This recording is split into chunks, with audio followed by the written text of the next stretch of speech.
जननी जन्म सौख्यानां वर्धनी कुलसंपदां पदवी पूर्व पुण्यानां लिख्यते जन्म पत्रिका गजाननं भूतगणादिसेवितं कपित्त जम्बू फलसार पक्षितं उमासुदं सोह विनाश कारणं नमामि विघ्नेश्वर पादपंकजम् आदित्याय च सोमाय मंगलाय बुधाय च गुरु शुक्र शनिभ्यश्च राघवे केतवे நமஹ. உலகெங்கும் வாழக்கூடிய நெக்ஸ்ட் ஜென் நேயர்கள் அனைவருக்கும் வணக்கம். நான் உங்கள் டாக்டர் வி ராஜ்குமார் சிவாச்சாரியார் மருத்துவ ஜோதிடர் பேசுகிறேன். எல்லாரும் எப்படி இருக்கீங்க? நலமா இருப்பீங்க நம்புறேன். இன்றைய தினம் நாம் பார்க்கக்கூடியது ஆடி மாத ராசி பலன்கள். ஆடி மாத ராசி பலன்கள்ல என்ன சுவாமி, ஆடி மாசத்துல எப்படி கிரகங்கள் எப்படி இருக்கும்? ஆடி மாதம் அப்படின்னு நம்ம எடுத்துட்டோம்னு சொன்னா சூரியன் ஒரு ராசியிலிருந்து வரக்கூடியது. மேஷ ராசி, ரிஷப ராசி, மிதுன ராசி. இப்போ ஆடி மாசத்துக்கு வரும்பொழுது எந்த ராசிக்கு வரார்? கடக ராசிக்கு வர்றார். கடக ராசியில யாரோட சேர்ந்து இருக்கார்? சூரியன் குரு ஜாதகத்துல ஒன்னா இருக்கார். அப்ப இந்த ராசிக்கு எப்படி இருக்கும்? கடக ராசி அப்படி இப்போ கடகத்துல சூரியன் வரார். அப்ப இந்த ஆடி மாத ராசி பலன்கள் அப்படின்னு சொல்லும்போது மேஷத்துல கிரகங்கள் கிடையாது. ரிஷபத்துல செவ்வாய், மிதுனத்துல புதன், அதே போல கடகத்துல சூரியன் குரு, சிம்மத்துல பாத்தீங்கன்னா சுக்கிரன், கேது ஜாதகத்துல இருக்கு. அதே போல கும்பத்துல ராகு, அதே போல மீனத்துல சனி இருக்க. இந்த பலன்களை எல்லாம் நம்ம பார்க்க போறோம். ஆடி மாத ராசி பலன்கள் எப்படி இருக்கு? இது என்ன உங்களுக்கு எச்சரிக்கையான பதிவா அல்லது உங்களுக்கு என்ன சொல்ல வருது? இதுதான் இதுல முக்கியமானது. எச்சரிக்கையா அதிர்ஷ்டமா? ஒரே வார்த்தை. உங்களுக்கு இந்த ஆடி மாசம் 12 ராசிக்கு ரெண்டே விஷயம்தான். அதிர்ஷ்டமா எச்சரிக்கையா? அதிர்ஷ்டம்னா எப்படி, எச்சரிக்கைன்னா எப்படி? இதுதான் நீங்க தெரிஞ்சுக்க போறீங்க. எச்சரிக்கைன்னா கண்டிப்பா எல்லா விஷயத்திலும் எச்சரிக்கையா தான் இருந்தாங்க, வேற வழி கிடையாது. நம்ம எவ்வளவுதான் சில விஷயங்கள் நம்ம பார்த்து செஞ்சாலும் சில விஷயங்கள் நமக்கு தெரியாது. ஏதோ ஒரு பிரச்சனைகள் வரும், ஏதோ ஒரு விஷயங்கள் நம்ம சமாளிப்போம், ஏதோ ஒரு விஷயங்கள் நடந்துட்டு இருக்கும். ஸோ இருக்கட்டும், அது ஒரு புறம் இருக்கட்டும். அப்போ இந்த ஆடி மாத ராசி பலன்கள் அப்படின்னு சொல்லும்போது இந்த 12 ராசிக்கும் எப்படி இருக்கு அப்படிங்கறத எல்லாமே முழுமையாக எல்லா ராசிக்குமே பார்ப்போம். என்னென்ன ராசியுடைய, அதே போல என்னென்ன அம்மனை வழிபாடு செய்தால், எந்தெந்த அம்மன் வழிபாடு செய்தால் சிறப்பு அப்படிங்கிறதையும் நம்ம பார்ப்போம். ஒன்று விடாம கடைசி வரைக்கும் வீடியோ ஸ்கிப் பண்ணாம பாருங்க. அப்பதான் ராசியில என்னென்ன விஷயங்கள், நடுவில் என்னென்ன சொல்லியிருக்கேன், எதுவும் ஸ்லோகங்கள் சொல்லியிருக்கேன்னா எப்படி இருக்கு என்னங்கிறத தெரிஞ்சுக்கலாம். வாங்க வீடியோக்குள்ள போலாம். துலாம் ராசி நேயர்களே, துலாம் ராசிக்கு எப்படி இருக்கு? துலாம் ராசி பொறுத்தளவுக்கு சிலர் உங்களை பாராட்டுவார்கள், சிலர் உங்க மேல ரொம்ப பொறாமைப்படுவார்கள். இந்த மாதத்தில் ஒரு தவறான பணத்தையும் உறவையும் நல்ல பெயரையும் பாதிக்கலாம். சோ கவனமா இருங்க. அதாவது ஒரு சில விஷயங்கள் இப்படித்தான் இருக்கும்னு இப்படித்தான் இருக்கும். சரியான வாழ்க்கையை, ஒரு முடிவு வாழ்க்கையை உயர்த்தும், முழுமையாக பார்த்துக்கோங்க. இன்னொன்னு என்னன்னா, வெற்றி வாய்ப்பு அப்படிங்கிறது ஒரு 76% நல்லா இருக்கு. ஒரு 24% எச்சரிக்கை தேவை. தனியார் நிறுவனத்தில் வேலை பார்க்கும் பெண்களுக்கு நிறைய பிரச்சனைகள் உண்டு. ஒரு பிரச்சனை போனா ஒரு பிரச்சனை வரும், ஒரு பிரச்சனை போனா ஒரு பிரச்சனை வரும். இது என்ன அப்படின்னு கேட்டா, நீங்க கூட்டு சேர்ந்து ஒரு இடத்துல இருக்கீங்க, கூட்டா ஒரு இடத்துல தங்கி இருக்கீங்க, கூட்டா ஒரு சில இடத்துல இருக்கீங்கன்னு சொன்னா அந்த இடத்துல சில பிரச்சனைகள், அந்த இடத்துல சில பாதிப்புகள், ஒரு கெட்ட உணர்வுகள், ஒரு பேட் வைப்ரேஷன்ஸ் எல்லாம் உங்களை பாதிக்கக்கூடிய சூழ்நிலைகள் வரும்.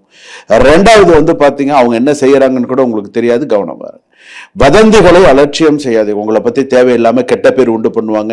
மின்னஞ்சல் மற்றும் ஆவணத்தை கவனமாக கையாளுங்கள். அதாவது பதவி உயர்வு, புதிய நிறுவனத்தில் இருந்து அழைப்பு வரலாம். வேற கம்பெனில இருந்தெல்லாம் ஒரு நல்ல வாய்ப்புகள், ஐடி தனியார் நிறுவனங்கள்ல நல்ல வரத்துக்கான வாய்ப்புனா, அரசாங்க உத்தியோகம்ல ஓரளவுக்கு கிட்ட வரத்துக்கான வாய்ப்புகள் இருக்கு. சில பேருக்கு கிடைக்கிறதுக்கான ஆர்டர்ஸே கைக்கு வரத்துக்கான வாய்ப்புகள் இருக்கு. புதிய வாடிக்கையாளர்கள் கிடைப்பார்கள். சொந்த தொழில் சிறப்பா இருக்கும். கூட்டாளிகளின் தவறான முடிவு, கணக்கு பிழையால் நஷ்டம் ஏற்படும். பண பரிமாற்றங்களில் ஆதாரத்தை முழுமையாக வச்சுக்கோங்க. பணம் டிரான்சாக்சன்ல எல்லாம் ஏமாத்திடுவாங்க. டிரான்சாக்சன் முழுமையா கையில வச்சிருந்தா என்கிட்ட எல்லாமே இருக்கு, என்ன நீ ஏமாத்த முடியாது, கவனமா இரு அப்படின்னு சொல்லி கரெக்டா பேசுங்க. யாரா இருந்தாலும் பண வரவு விஷயத்துல கவனமா இருங்க. குடும்ப தேவைகளுக்காக எதிர்பாராத செலவுகள் அதிகரிக்கும், கொஞ்சம் பார்த்து பண்ணுங்க. யாருக்கும் ஜாமீன் நிற்க வேண்டாம். எல்லாத்துக்கும் தலையை கொண்டு நான் நிமித்திக்கிட்டு நான் வச்சிடறேன், கைட்டிடுறேன், செஞ்சிடறேன் அப்படிலாம் பண்ணாது. உங்களுக்கு என்ன தேவையோ உங்க லிமிட் தயவு செய்து நீங்க தாண்டாதீங்க. அதுதான் உங்களுக்கு நல்லது. கணவன் மனைவி சிறு சந்தேகம் ஒரு பெரிய பிரிவாக மாறாதபடி கவனமாக இருங்கள். பொறுமையான உரையாடல் உறவை வலுப்படுத்தும். வெளிநபர்களின் கருத்தால் குடும்ப வாழ்க்கையை இழக்காதீர்கள். ஸோ அதுக்கு தகுந்த மாதிரி இருந்துக்கோ. திருமண பேச்சு, திருமணம் சம்பந்தம், சில பேருக்கு வேலையில கடுமையான பிரச்சனைகள் வேலையில வரும். வேலை போற அளவுக்கு கூட சில பேருக்கு இருக்கும், சில பேருக்கு வேலை போயிருக்கும், சில பேருக்கு வேலை கிடைக்காம இருக்கும். பணத்துக்கே வீடு மாசம் வாடகை கட்டுறதுக்கு கூட சில பேருக்கு தடுமாற்றமான ஒரு சில சூழ்நிலைகளுக்கும் இஎம்ஐ 2 மாசம் பெண்டிங்ல இருக்கும், குழந்தைகளுக்கு ஃபீஸ் கட்ட முடியாது, அந்த மாதிரியான சில சிக்கல்கள்லாம் வரும். ஸோ கொஞ்சம் கவனமா இருங்க. நீண்ட நாட்களாக இருந்த வழக்கில் சாதகமான மாற்றம் ஏற்படும், பழைய ஆவணங்கள் உங்களுக்கு சரியா வரும். ஓரளவுக்கு சில விஷயங்களை எச்சரிக்கையா வரதுக்கான வாய்ப்புகள் இருக்கு. இந்த மாதத்தில் ஆடி மாசத்துல உங்களுக்கு என்னென்ன பிரச்சனைகள் வரும் என்றால், முதல் பிரச்சனை வந்து பார்த்தீங்கன்னா சர்க்கரை நோய், கொஞ்சம் கரெக்டா பார்த்துக்கோங்க. சிறுநீரக பிரச்சனைகள், சிறுநீர் தொற்று, இடுப்பு வலி, அதே போல வந்து பார்த்தீங்கன்னா ரத்த அழுத்த ஏற்றத்தாழ்வு, தோல் ஒவ்வாமை அல்லது ஹார்மோன் சமநிலை போன்ற அறிகுறிகள் இருந்தால் உடனே மருத்துவரை அணுகுங்கள். அலட்சியம் சிக்கலை அதிகம் ஏற்படுத்தலாம் அப்படின்னு இருக்கு. மழை, ஈரமான சாலை, அதே போல அதிக வேகம் ஆகியவை ஆபத்தை உருவாக்கும். ரோடு ஈரமா இருக்கு, நம்ம ஸ்பீடா போற வண்டி ஸ்கிட் ஆகி, இப்ப கூட ரீசெண்டா ஒரு வண்டி கவுந்தது பாருங்க, யூட்டர்ன் அடிச்சு. அந்த மாதிரி இல்லாம கொஞ்சம் பார்த்து பொறுமையா போங்க, பொறுமையா வாங்க. பயணத்திற்கு முன் வாகனத்தை முழுமையாக ஒரு தடவை பார்த்து வண்டி எடுங்க. அதே போல பதவி உயர்வுக்கான வாய்ப்பு, தொழில் புதிய வளர்ச்சி, எதிர்பாராத பணவரவு, சமூக மரியாதை, குடும்பத்தில் நல்ல செய்தி, புதிய தொடர்புகளின் லாபம், இது எல்லாமே உங்களுக்கு இருக்கு. அதே போல அடுத்ததாக இந்த மாதத்துல நீங்கள் கவனிக்கப்பட வேண்டியது, நல்ல பெயருக்கு களங்கம் ஏற்படுத்தும் வதந்தி, சட்ட ஆவணங்களின் உடல்நல அலட்சியம், தேவையற்ற கடன், வாகன விபத்து அபாயம், அவசர முதலீடு, இதெல்லாம் உங்களுக்கு பிரச்சனை. அதனால நீங்க எப்போதுமே வந்து பாத்தீங்க அப்படின்னு சொன்னா வெள்ளிக்கிழமையில அம்பாளுக்கு, மகாலட்சுமிக்கு வழிபாடு பண்ணுங்க. மகாலட்சுமி வழிபாடு, அம்பாளுக்கு வெள்ளிக்கிழமையில நெய் தீபம் ஏற்றி வழிபாடு செய்தால் உங்களுக்கு சிறப்பு. அடுத்ததாக வந்து பாத்தீங்க அப்படின்னு சொன்னா நீங்கள் செய்ய வேண்டியது, பொறுமை பெரிய வெற்றியை தரும். அதே போல வந்து பாத்தீங்கன்னா ஒவ்வொரு முடிவையும் சிந்தித்து எடுத்தால் உங்கள் வாழ்க்கை மிகவும் சிறப்பாக இருக்கும். ஆடி மாசத்தை பொறுத்த அளவுக்கு, துலாம் ராசி பொறுத்த அளவுக்கு செலவு மேல அடிக்கும். சான் ஏறினா மனம் சறுக்கும். 10 ரூபா சம்பாதிச்சா 50 ரூபா செலவு வரும்.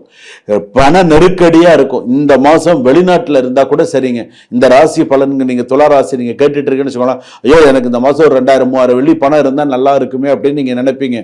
ஆனா உங்களுக்கு எக்ஸஸா இப்ப நீங்க ஒரு 3000 வெள்ளி சம்பாதிக்கிறீங்க, இன்னொரு 3000 வெள்ளி இருந்தாதான் உங்களால சமாளிக்க முடியுங்கிற ஒரு சூழ்நிலை வருதுன்னா, எத்தனை பேர்கிட்ட நீங்க போய் கடன் வாங்க முடியும்? வாங்கினவங்க கிட்டே போய் திரும்ப வாங்க முடியுமா? நினைச்சு பாருங்க. அந்த மாதிரியான சில சூழ்நிலைகள் வரும். கடன் வாங்குற விஷயத்துல கவனமா இருங்க. சுபம். வாழ்க வளமுடன்.